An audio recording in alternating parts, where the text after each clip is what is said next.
¿Qué tal? ¿Cómo están? Me da como siempre muchísimo gusto saludarlos aquí en Asterisco.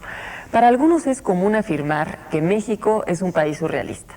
El surrealismo aparece en muchas de las facetas y sentidos de nuestra vida cotidiana y es parte de la cultura nacional, más allá de las expresiones que de tanto en tanto aparecen en los museos. Desde aquel 1938, año en que André Breton afirmó que México era el lugar surrealista por excelencia, hay mucha historia que contar. Por ello, Asterisco dedica hoy su programa a examinar la presencia del surrealismo en nuestro país. Juan José Gurrola y Raúl Falcó platicarán con nosotros en el estudio. Javier Aranda Luna nos acercará al significado y a la historia del surrealismo. Glosaremos el libro del surrealismo en México de Luis Mario Schneider y les presentaremos un anecdotario surrealista. Hoy examinaremos también la pintura surrealista en México. Claudio Isaac nos hablará del cine surrealista de Luis Buñuel. También les ofreceremos un reportaje sobre el surrealismo involuntario del cine nacional. Acompáñenos pues en este viaje por la enfermedad sagrada de nuestro mundo, como llegó a llamar Octavio Paz al surrealismo.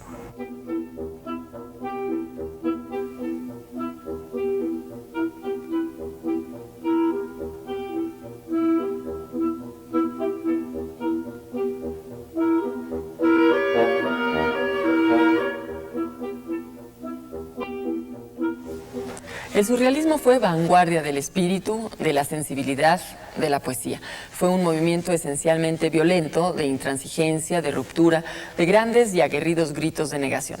Javier Aranda Luna preparó para nosotros un acercamiento al tema, pues como decían los surrealistas, toda definición corre el riesgo de mutilar un pensamiento que también es una manera de ser. El surrealismo es una tendencia estética y moral cuyo impulso surgió del dadaísmo, uno de los movimientos artísticos más radicales del siglo que pretendía recobrar la ingenuidad infantil. Si el movimiento dadaísta fue sobre todo un no contra lo establecido, el surrealismo no se limitó a la mera negación. Negaba pero también construía. Me corrijo, el surrealismo, más que construir, buscó descubrir, rasgar el velo que ocultaba al otro hombre que llevamos dentro. Según André Breton, 3 son los ejes del surrealismo: la libertad, el amor y la poesía. Estos 2 últimos comparten la misma naturaleza, pues ambos surgen de la misma fuente, el deseo. El deseo nos obliga a construir con la imaginación lo que nos hace falta. Nos permite trascender la realidad, nos permite liberarnos. La búsqueda de la libertad explica que el humor negro y la agresividad de los surrealistas hicieran blanco aquí y allá de curas y militares, burócratas y burgueses, a través de cuadros, poemas, películas, esculturas. Su búsqueda por la emancipación del hombre los hizo simpatizar, en un principio, con los comunistas y aún algunos de ellos se convirtieron en militantes de partido. Pero si el surrealismo fue, en el terreno moral y el mundo de las ideas, un ejemplo, en el terreno de las artes fue uno de los detonantes del arte moderno.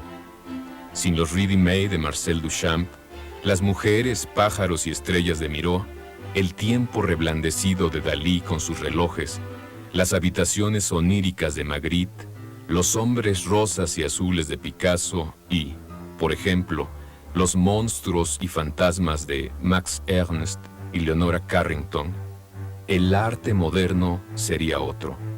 E incluso nuestra vida diaria, como otra sería sin las películas de Buñuel. El espíritu del surrealismo, como quiere Lourdes Andrade, rebasa los límites del movimiento como fenómeno histórico. Tiene razón. Hacia atrás, Bosch, Goya y Moreau son buenos ejemplos. Pero, y hacia adelante, Octavio Paz escribió al respecto lo siguiente: el surrealismo seguirá siendo una invitación a la aventura interior y un signo de inteligencia, el mismo que nos hacen los grandes mitos y los grandes poetas. Ese signo es un relámpago. Bajo su luz convulsa, entrevemos algo del misterio de nuestra condición. El El surrealismo fue un movimiento de grandes inteligencias que se propuso borrar las fronteras entre el arte y la vida. Las anécdotas, los sucesos memorables de la existencia cotidiana figuraron tal vez dentro de sus éxitos. Enseguida les ofrecemos ahora un breve anecdotario surrealista. Es un reportaje de Ana Cecilia Terrazas.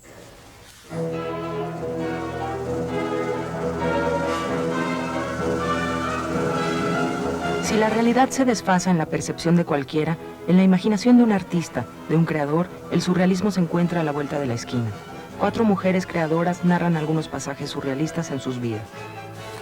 El pasaje más surrealista de mi vida de escritora, que he tenido varios, me tocó en la ciudad de Nuremberg. Llegué en la noche. Una sensación muy impresionante. Sentí que entraba a una especie de ciudad dura y maldita. Me llevan a leer a un cabaret. Y yo iba a leer un pasaje de Son vacas, somos puercos, mi novela de piratas. Y resulta que estaban ahí parte grande de la audiencia para lincharme. Y esta parte grande de la audiencia para lincharme eran feministas. Y estaban indignadas porque en mi novela yo describía una violación. Yo expliqué que era ridículo, que todo lo que me estaba pasando, pero claro, no me atreví a decirles que además era Nuremberg, que yo tenía este peso de la ciudad y todo me parecía casi verdaderamente un pasaje del más absoluto y total surrealismo que terminó con parte de estas mismas feministas que terminaron seducidas con mi explicación en una banca al aire libre, rodeados de unos árboles maravillosos, comiéndonos un cajón de cerezas y bebiéndonos unas cuantas botellas de vino. Yo tuve una abuela, de estas viejitas mojigatas, había muchas que vivían en el Peñón. Una de las viejitas le habló a mi abuelo porque un nieto se había muerto. Y mi abuelo me dijo, te vas a ir con los tíos. Me enredó un rebozo, me puso al niño muerto en el regazo y me subió a un coche y me dijo, adelántate porque el velorio iba a ser en casa de otros parientes. Tú comprenderás que yo a los 7 años estaba totalmente fuera de mí. Llegué a la casa donde iba a ser la celebración, ya tenían la caja del niño, entonces inmediatamente lo metieron a la caja. Ya iban a llegar los músicos, ya estaba el café y era una fiesta totalmente. Esta historia sucedió con Leonora Carrington. La primera vez que fue al taller, empezamos a hacer un grabado en la técnica de agua fuerte. Entonces el grabado estaba perfecto, la línea se veía, tenía una profundidad. Pues bueno, se fue Leonora. Me puse yo a trabajar en la impresión del grabado, mojé mi papel, entinté. Imprimo, saco la copia y no había imagen. Bueno, saqué varias copias y nunca salió el grabado. Dije, Leonora, no salió. Me dice, ¿qué pasó? Le dije, no sé. No te encuentro una razón técnica ni para mi lógica. Claro, yo estaba un poco preocupada porque ya no es una respuesta. Tienes razón, Monique. Yo creo que vamos a hacer otro grabado encima de este. En general, mis experiencias de viaje son extraordinarias, pero en una tuve una experiencia terrible y estaba yo como enloqueciendo, verdaderamente perdiendo el juicio, ¿no? Confundidísima, no sabía dónde estaba. Y de pronto me encontré una novela de esas de gordas, de ladrillo, extraordinaria novela que además adoro, porque empecé a leer la novela y como la novela necesariamente tiene una estructura, se me empezó a estructurar la cabeza otra vez y me salvó, yo creo, la lectura de la locura. Es una que se llama Las brumas de Avalon, que trata sobre toda la historia de el rey Arturo y Morgana y Ginebra, y etcétera, todos ellos, pero desde el punto de vista más de Morgana. Directora del Museo Estudio Casa Diego Rivera y Frida Kahlo, Blanca Garduño ha explorado a fondo las vidas de los reconocidos pintores. En 1938, Diego y Frida, Trotsky y Natalia, a Jacqueline Lamba y André Breton se reunieron en ese gran castillo funcionalista en San Ángel. Surrealista porque las casas se comunican por un puente y una casa pertenece a Diego, la otra a Frida. André Breton describe, veo el cubo rojo de Diego y la casa, el cubo azul de Frida y veo un fantasma volar. Este fantasma no era más que la realidad de Frida vestida con su vestido tehuano y un changuito colgado del hombro de Frida.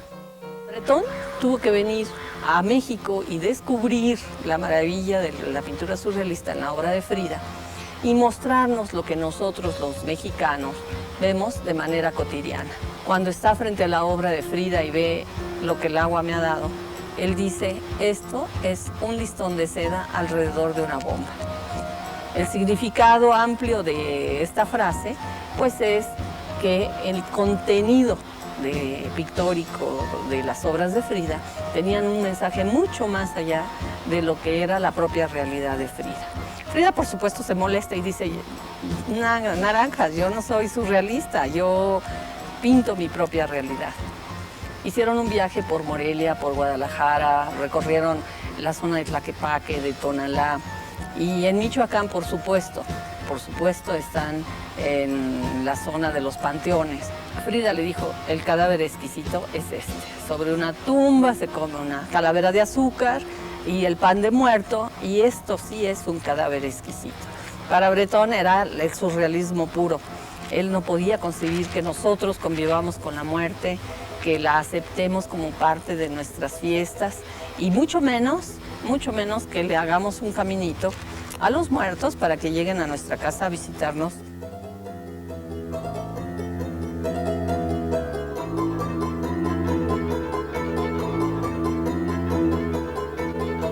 Cuenta la anécdota que en una de las visitas de André Breton a nuestro país, pidió a un carpintero que le construyera un librero.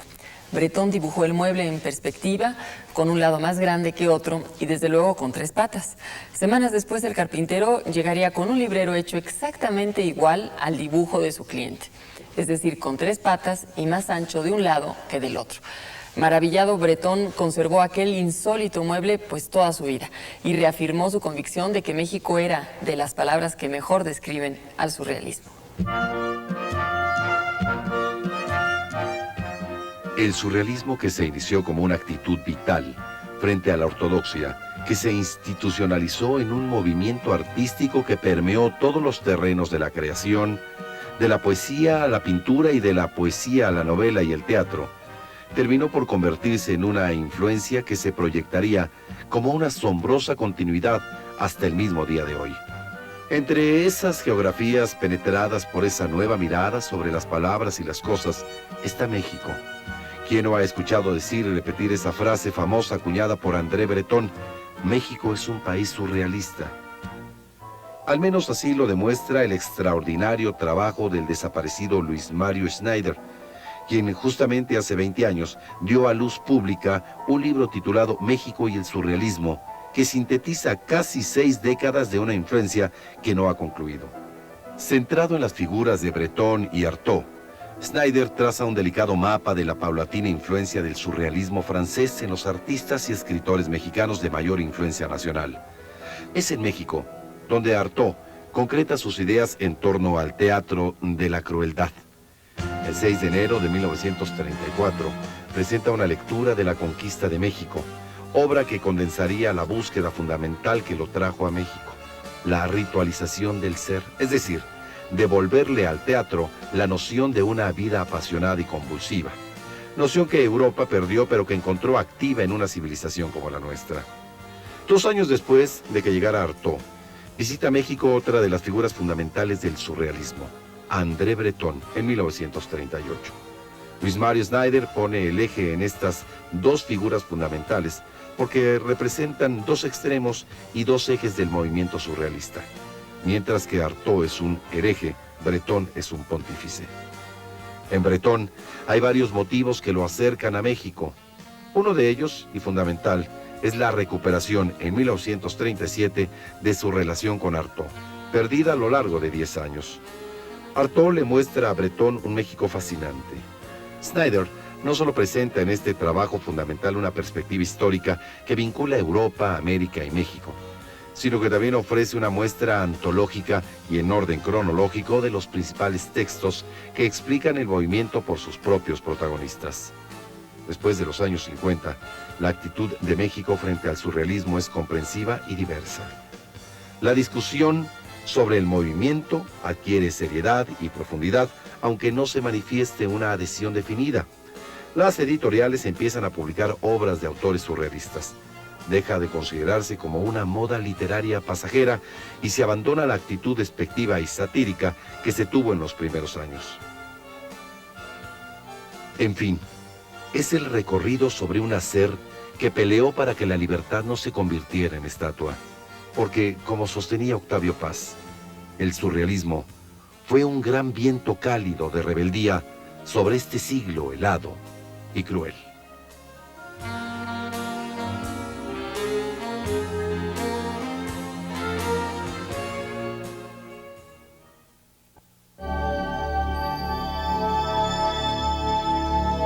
Nos da muchísimo gusto recibir aquí en el estudio de Asterisco a dos surrealistas. Vamos a ver ellos qué opinan. Al maestro Juan José Gurrola y a Raúl Falcó. Ambos han colaborado desde hace mucho tiempo juntos en varias puestas en escena. Y bueno, habría mucho que decir de ellos. Ambos dramaturgos, escritores en tu caso, directores de cine, de teatro, periodista, director de música, etcétera. Hoy nos ocupa pues el surrealismo y ustedes han estado toda su vida muy cerca de este asunto. Juan José, para ti el surrealismo, ¿qué te ha dado a nivel artístico en las creaciones que tú has dirigido, en tus actuaciones, en todo lo que tú has hecho? Y sigues haciendo, por supuesto. Bueno, en mi vida aparece el surrealismo hace muchos años, ¿no? Entonces siempre fue como un golpe estético muy interesante. Y por eso pude estudiar un poco el nacimiento de este movimiento que tuvo muchos problemas en cierto sentido, porque nunca se puso de acuerdo con la ciencia y con el arte, ¿no? Si tú te das cuenta, la ciencia siempre ha estado al lado de, por ejemplo, con Picasso, ¿no? Los cuadros de Picasso, la ciencia diría, es ver un objeto por todos lados, ¿no? Breton, un poco paternalista, ¿no? Llegó a México un día y pidió una mesa, creo que lo pasan en este programa, dibujada con una perspectiva ortogónica. Y yo quisiera poner este punto desde ahorita, porque siempre dicen que el carpintero hizo la mesa igualita, así, con las tres patas nada más y en perspectiva, ¿no? Entonces vino la frase así de Breton que dice, México de veras es un país surrealista. Pues no, lo que pasa es que era un ladino el carpintero y entonces le hizo un 4 a Breton, lo cual no se dio cuenta este gran maestro. Es decir, se burló de él, ¿no? Se estuvo burlando de él toda la vida, porque seguramente él lo vio entrar así como Octavio Paz y sus séquitos, ¿no? Diciendo todas las prosas surrealistas y dijo, te lo voy a hacer como te veo, ¿no? Es decir, no le dan crédito a este gran carpintero de que él tenía un sentido del humor que el Loco Valdés o Tintán agradecerían. Pero el surrealismo ciertamente, ya voy a terminar,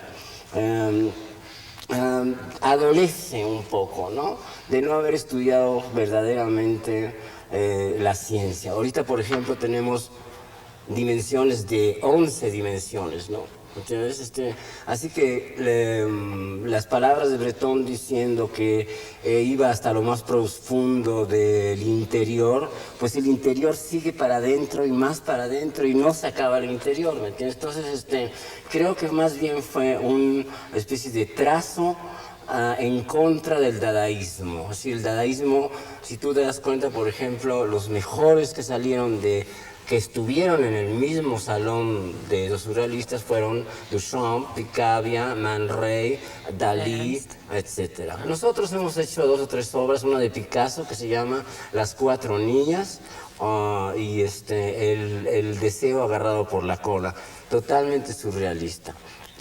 Yo creo que ahí con eso planteo una posibilidad de panorama en el cual, si tú haces también, digamos que se habla de la escritura, ya. Esa irreverencia, ese humor, Raúl, toda esa, que no es el arte por el arte, sino todo lo que conlleva el arte, ¿cómo ustedes han construido, digamos, otra concepción teatral a partir de este trabajo conjunto en base a todas estas ideas surrealistas? Bueno, yo no estaría de acuerdo en pensar que tienen un origen surrealista, francamente. Aunque está en nuestra cultura, es evidente que hemos visto, hemos leído, hemos escuchado, hay cosas sabrosas y cosas no tan sabrosas.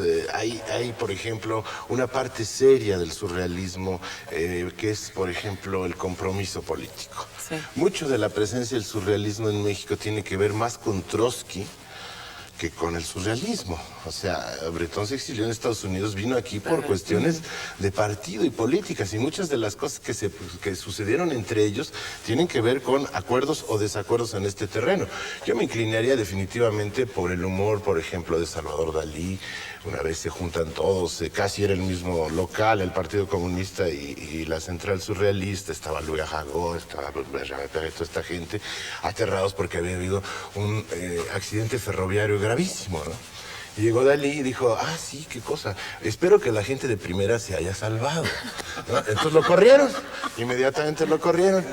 O sea, es increíble que promover cierto espíritu de revuelta total implique necesariamente, desde el momento que hay un jefe, un patrón o un comité, la exclusión, la satanización. Todo esto está muy cerca del estalinismo que reinaba en la época, ¿no? Pero también hay una presencia muy marcada con todos estos refugiados que vienen. O sea, hay los surrealistas que vienen de paso a México, pero hay los que se quedan en México y aportan mucho a la cultura de este país. Podemos mencionar a Remedios Varo, a Leonora Carrington, Wolfgang Palen viene de paso, etcétera. Pero ellos quedan a nuestro... Es que me acaba de decir una cosa que me interesa mucho. Es que había surrealistas que quieren ser surrealistas como Remedios Varo y surrealistas que piensan surrealistamente. ¿Me entiendes? Es muy diferente. Si Dalí vive surrealistamente, Gironella vivió surrealistamente, ¿me entiendes? Nosotros vivimos surrealistamente. Y hay otros que, como Magritte, exacto, que componen un cuadro para parecer surrealistas, ¿no? ¿Me entiendes? Para parecer de que su mundo onírico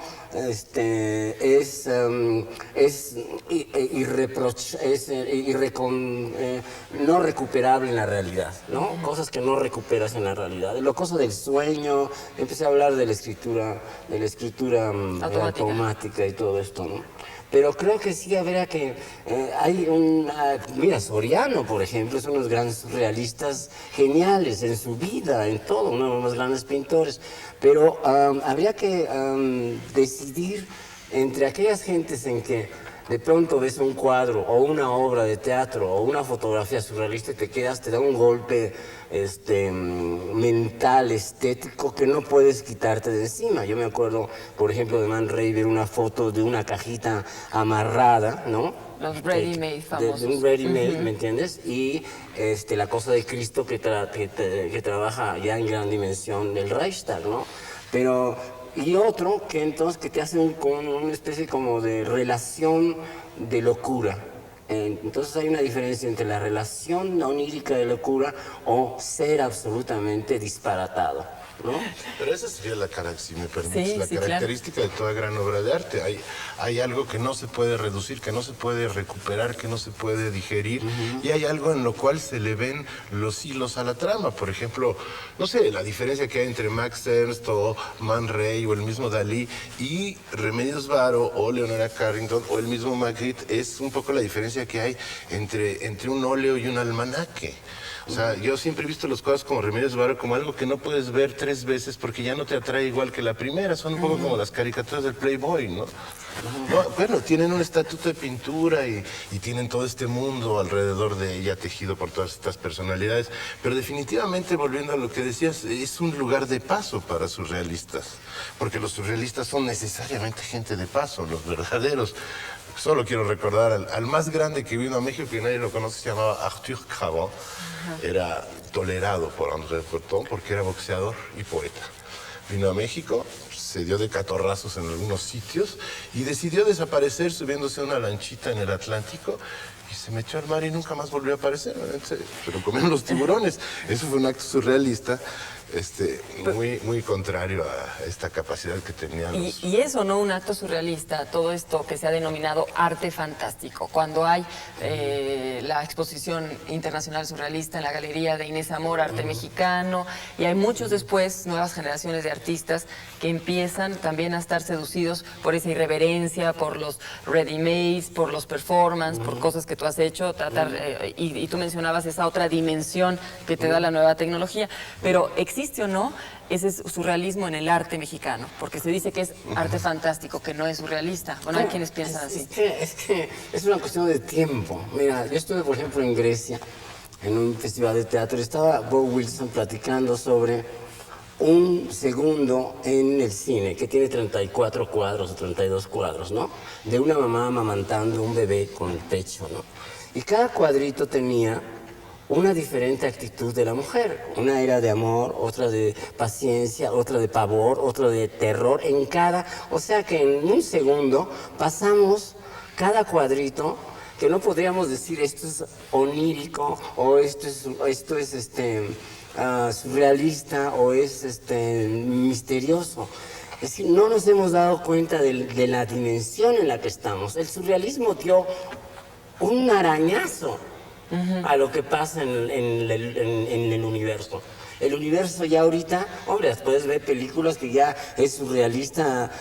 ¿Qué tal si llegan los marcianos llegaron ya y bailando cha-cha-cha? ¿No? Y si no llegan bailando cha-cha-cha, los invitamos no a los Asterisco. No, ¿me entiendes? Entonces fue yo creo, una necesidad muy fuerte de en Europa, después de la guerra, que estés entre las dos guerras, de salir con algo que respirara algo de misterio. Claro. Que después, inmediatamente, es absolutamente, como todos los apagado, ¿no? Pero tú hablas precisamente de esa guerra. Hoy en día sigue habiendo guerras, sigue habiendo tragedias, sigue habiendo como necesidad de volar o como de jugar con la realidad, de reinventarla.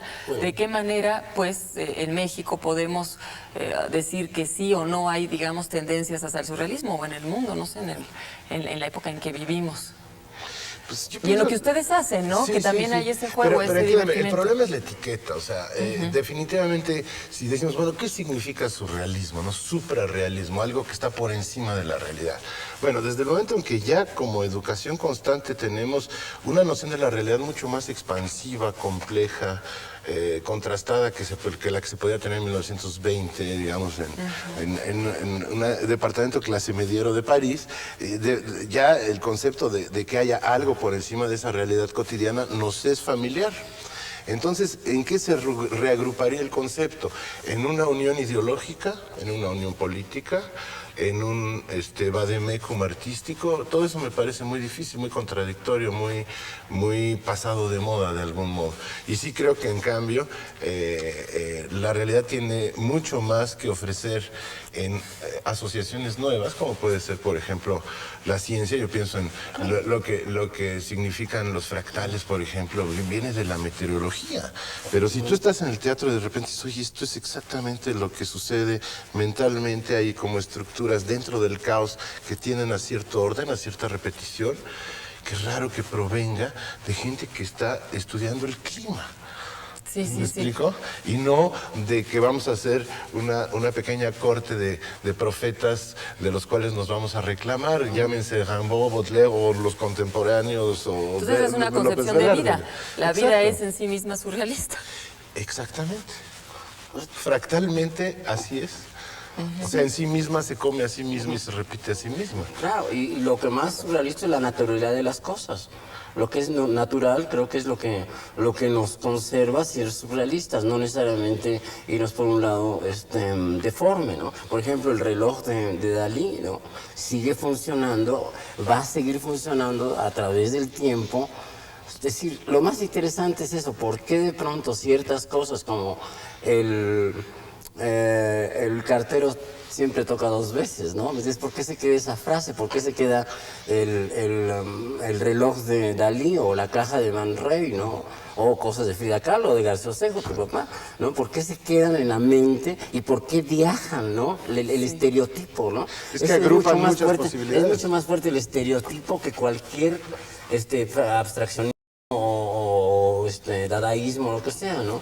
¿Y cuál sería el reto hoy en día, Juan José y Raúl, de hacer un arte, digamos, con esa tendencia fantástica, surrealista? Porque hay grandes escritores que han escrito el tema. Bueno, tú mencionabas antes a Octavio Paz, y fue muy importante, digamos, en una época para una generación, pero hoy en día hay quienes se interesen por el surrealismo a nivel de crítica y a nivel de qué hacer. Ustedes, de alguna manera, siguen... El único chiste ahorita del arte sería aislar el momento creativo, sacarlo como se saca de pronto un átomo, así ya sabes que hay máquinas para aislar un átomo y así empieza la bomba atómica. El único chiste, como lo hizo Duchamp en Étant donné, que es una obra que está en el Museo de Mississippi, lo acabo de hablar, es aislar el momento de creación. Porque todos tenemos momentos de creación, ¿no? Todos pensamos que somos geniales. Todos pintamos florecitas porque ya no nos quiere nuestro marido. Y si sientes que eres medio naca, pues tienes que hacerla como intelectual o como algo para salir. O sea, el pensar ahorita es un sistema de representación. Y yo digo en este lugar, en este momento, pensar creativamente es querer el poder. Entonces, hay que sacar de su encerrona el poder del arte y sacarlo. Lo único que lo hemos hecho es Marcel Duchamp y yo. ¿Y tú, Raúl, qué podrías decir para concluir? ¿Qué poder tiene entonces hoy en día ese arte? Sí, bueno, yo retomaría lo que dices. Yo pienso que no se trata de reclamarse de ningún tipo de escuela o de tendencia. Creo que el momento creativo es también difícil de determinar. Basta ver la proliferación de ausencias de soporte, por ejemplo. Ya el cuadro no es el cuadro, es un proceso que se puede materializar o desmaterializar de muchas maneras. Obviamente aparece muy claramente lo que dice Juan José. Se ve una motivación en ropa interior, ¿verdad? Ya no se puede uno poner acá el claro, moño y la boina y decir soy pintor. No, se ve muy claramente que hay un deseo de algo, ¿no? que se llama vivir o poder, ¿no? Y del poder que decías ahora, tú, ¿no? Lo que definitivamente quizás aclare las cosas para todos quienes nos ven, hay que ubicar. En el surrealismo, yo me sentiría mucho más cerca del dadaísmo, por ejemplo. El dadaísmo me parece que es mucho más radical desde un principio. Pero entender que se podían emocionar con que cambiaba la realidad, pues hay que ver lo que es una ciudad europea, bien alineada, gris, todo está en su sitio, no va a pasar nada, la señora pasa con el perrito, van a comprar el pan. Entonces yo les digo a cualquiera, vean nada más lo que es una calle de la Ciudad de México para que entiendan que el surrealismo no tiene el menor impacto sobre nosotros. Entonces estamos mucho más allá de eso. Entonces quizás hay una mirada, y repito, yo siento que los dadaístas fueron más radicales porque se fueron como para adentro, no aceptar nada de lo que viene a cambio. Los surrealistas transaron. O sea, dijeron, sí, bueno, ok, vamos, transaron con el doble sentido de la palabra, ¿no? Y creo que nosotros, pues no podemos transar, ya nos transaron, ¿no? Entonces, lo único que hay ¿Destino fatal?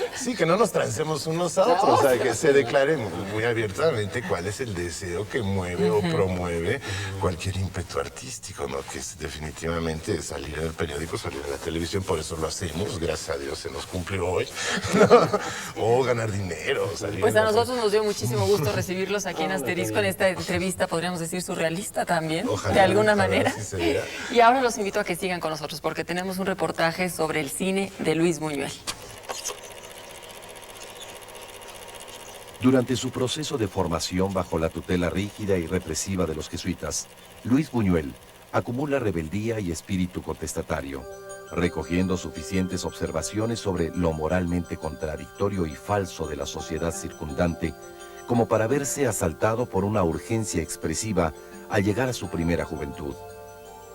En esa época, según refiere el propio Buñuel, el cine constituía una forma narrativa tan nueva e insólita que la inmensa mayoría del público no acertaba a comprender lo que veía en la pantalla, ni a establecer una relación entre los hechos. este nuevo medio virgen y fértil atrae lógicamente al joven Buñuel, quien al ver la película Las tres luces de Fritz Lang, decide su vocación.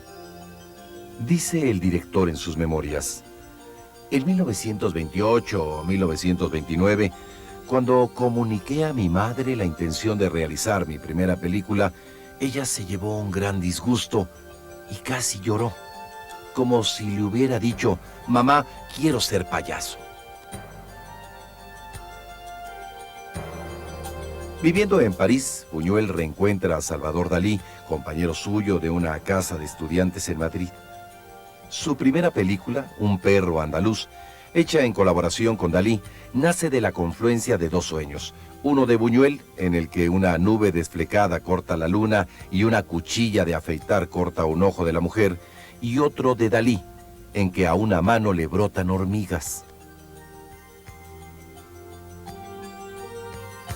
Buñuel declararía años después: si me dijeran te quedan 20 años de vida, ¿qué te gustaría hacer durante las 24 horas de cada uno de los días que vas a vivir? Yo le respondería: dadme 4 horas de vida activa y 20 horas de sueños, con la condición de que luego pueda recordarlos, porque el sueño solo existe por el recuerdo que lo acaricia. Como se ve, el temperamento esencial de Buñuel embonaba bien con los lineamientos principales del surrealismo, que daba primacía al mundo onírico. En esto y en la vocación de subvertir los principios de la civilización burguesa, Buñuel encontró puntos de contacto con el poeta André Breton, reconocido como padre del surrealismo y autor de su manifiesto fundacional. Paradójicamente, por su mismo perfil como artista e intelectual francés y heredero de la escuela cartesiana de pensamiento, por su sofisticación notoriamente cosmopolita, Breton no pudo en la práctica cumplir a fondo con los pronunciamientos que tan lúcidamente había formulado. Podríamos decir que ni Breton ni sus seguidores franceses alcanzarían la expresión del ideal del surrealismo en la forma tajante y explosiva de la que se adueñan tanto Salvador Dalí como Luis Buñuel. A este último, un hijo de la agreste provincia española de Calanda, le es connatural un discurso estético, directo, brutal y a rajatabla. Aunque Buñuel entra y sale del llamado movimiento surrealista, se le sigue considerando un exponente principal de esta vertiente artística. En efecto, aunque desarrolló un estilo absolutamente personal, Buñuel conservó para siempre, a veces sutilmente, algunos gérmenes distintivos del movimiento surgido con André Breton. Reflexiona Luis Buñuel: creo que el cine ejerce cierto poder hipnótico en el espectador. No hay más que mirar a la gente cuando sale a la calle después de mirar una película. Callados, cabizbajos, ausentes. El público de teatro, de toros o de deporte muestra mucho más energía y animación. La hipnosis cinematográfica, ligera e imperceptible, se debe sin duda, en primer lugar, a la oscuridad de la sala, pero también al cambio de planos y de los movimientos de cámara que debilitan el sentido crítico del espectador y ejercen sobre él una especie de fascinación y hasta de violación. Lejos de querer aprovecharse de esta ventaja del cine sobre el espectador, Buñuel pensaba que en este atropello, donde se esquiva la racionalidad, podría residir la clave del cine como arte inferior.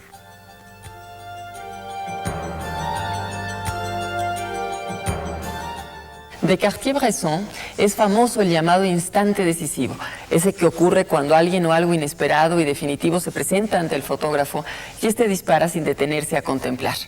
Ese momento que se ha vuelto tesis y práctica del artista francés lo podemos admirar en las fotografías que conforman la exposición que se presenta en el Museo de Arte Moderno.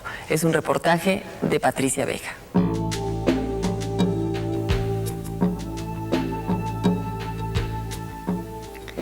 Detrás de la estación de San Lázaro es una de las fotografías más difundidas de Henri Cartier-Bresson. Si observamos el reflejo en el espejo de agua, descubriremos la belleza y perfección del instante capturado en una composición en equilibrio total. cazador de imágenes, leyenda viva de la fotografía contemporánea, testigo privilegiado de los hechos que han dejado huella en la historia de este siglo, como la cremación de Gandhi o el descubrimiento de un informante de la Gestapo o el muro de Berlín, y retratista de personajes ilustres, Colette y su dama de compañía, Jean-Paul Sartre, Truman Capote o Ezra Pound. Cartier-Bresson afirma que fotografiar es en un mismo instante y en una fracción de segundo reconocer un hecho y la organización rigurosa de las formas percibidas visualmente. Es colocar en la misma línea de la mira la cabeza, el ojo y el corazón. Es una manera de vivir.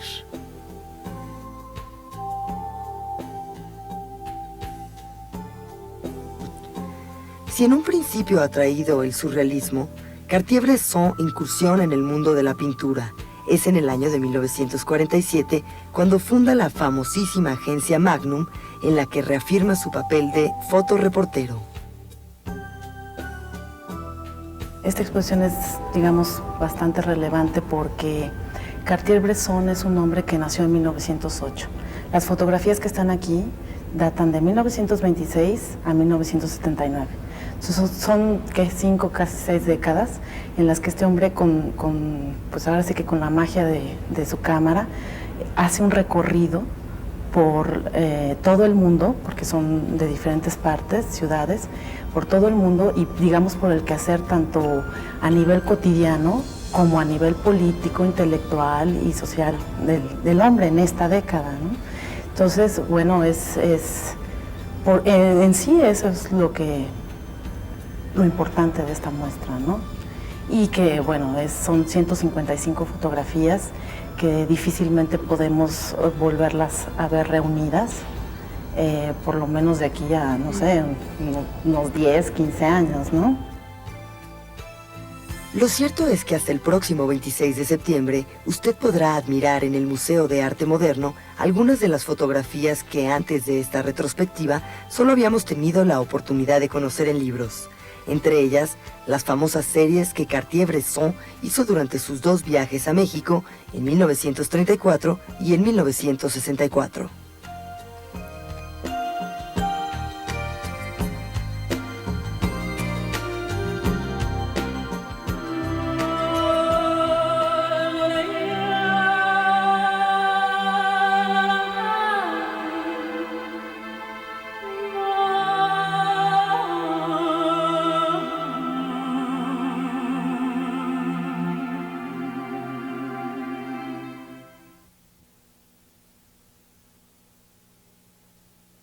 En el primer manifiesto del surrealismo, la pintura apenas fue objeto de atención.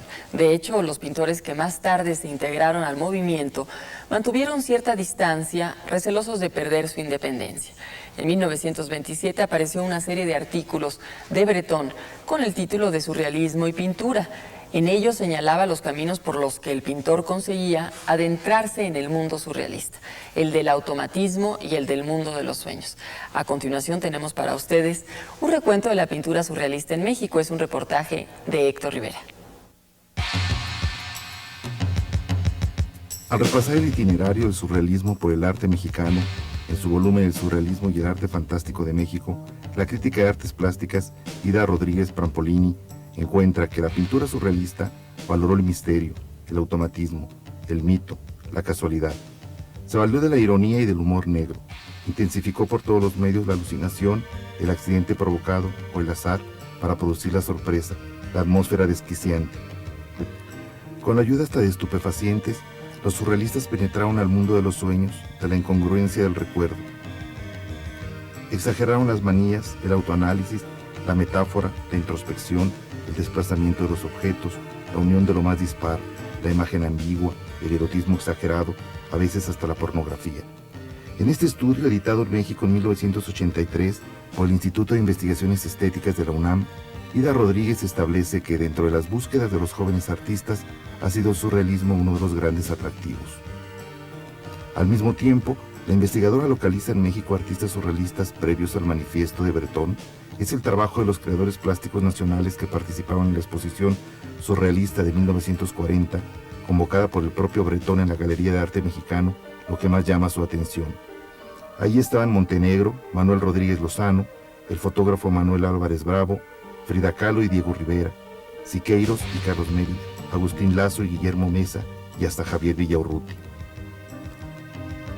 A partir de ese momento, el surrealismo habría de asentarse formalmente en el arte plástico mexicano para construir su propia historia. Ahora vamos a presentarles a ustedes un reportaje sobre Edward James y sus excentricidades en Xilitla, San Luis Potosí.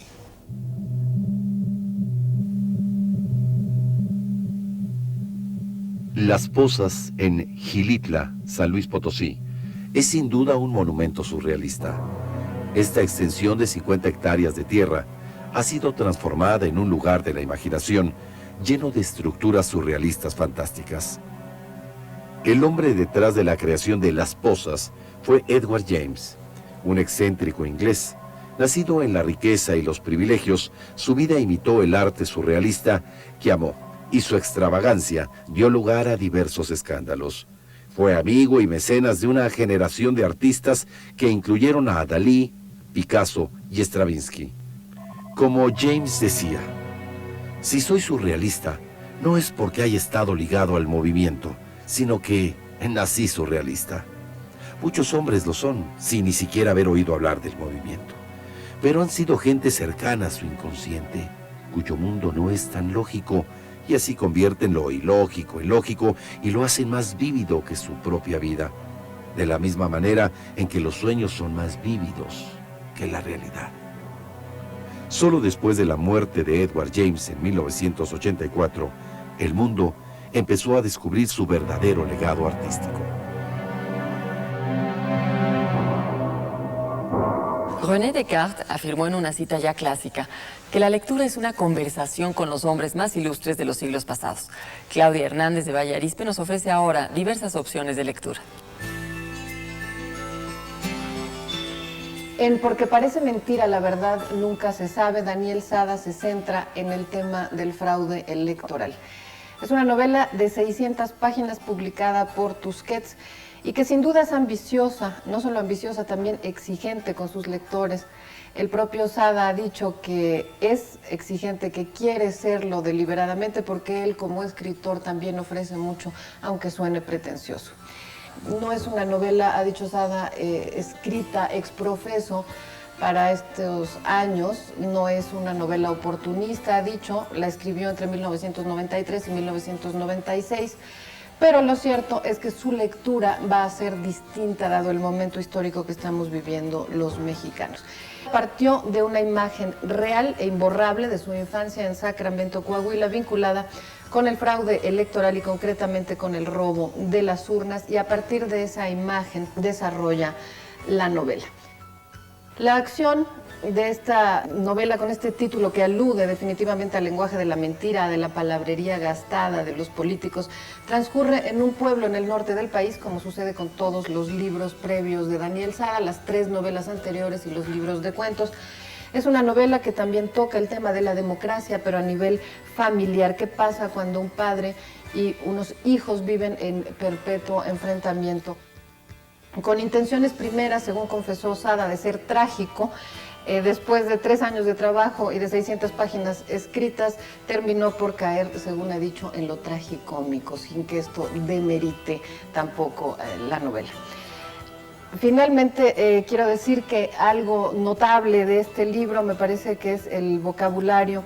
Está considerado un acontecimiento editorial, ha recibido muchos elogios, hay quienes dicen que nada más por la extensión prefieren no leerla. A mí me parece que es muy disfrutable y que a veces cuesta trabajo leerla en voz alta, pero también al mismo tiempo esa lectura en voz alta implica un ejercicio francamente gozoso. Porque parece mentira, la verdad nunca se sabe, de Daniel Sada en Tusquets. Algunos ejemplos del cine mexicano se han considerado dignos ejemplos, pero de un surrealismo involuntario. De esto nos habla Héctor Rivera.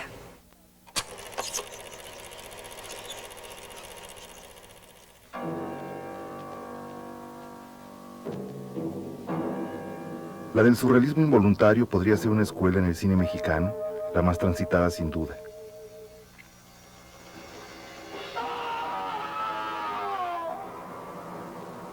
Presidida ciertamente por Juan Orol, se extiende por todos los estilos, géneros y corrientes de la cinematografía nacional como una inesperada garra que atrapa al espectador desprevenido.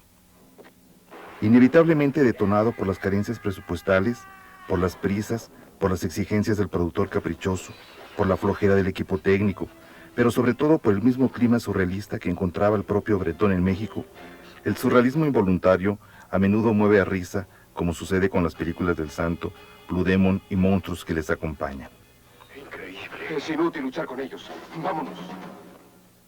O con las de Clavillazo y Resortes, que no tienen empacho en enseñar a bailar a los discapacitados. Bueno, usted sí, mis 100 pies, abusado. Ahí le va ese abusado. ¿A poco piensas entrarle? Por luego. ¿Y tu calambre? Pues ¿qué tiene? ¿Lo dominamos? No. Ni abusado, 100 pies, abusado, bien. O con el cine de terror a la mexicana y sus vampiros de hule.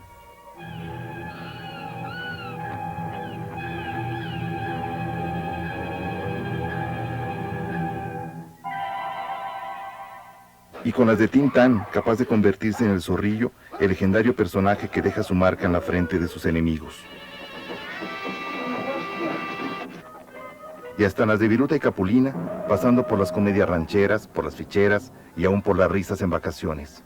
Una escuela que sin duda amerita ser estudiada. Mente hierba buena, canela y tutti frutti.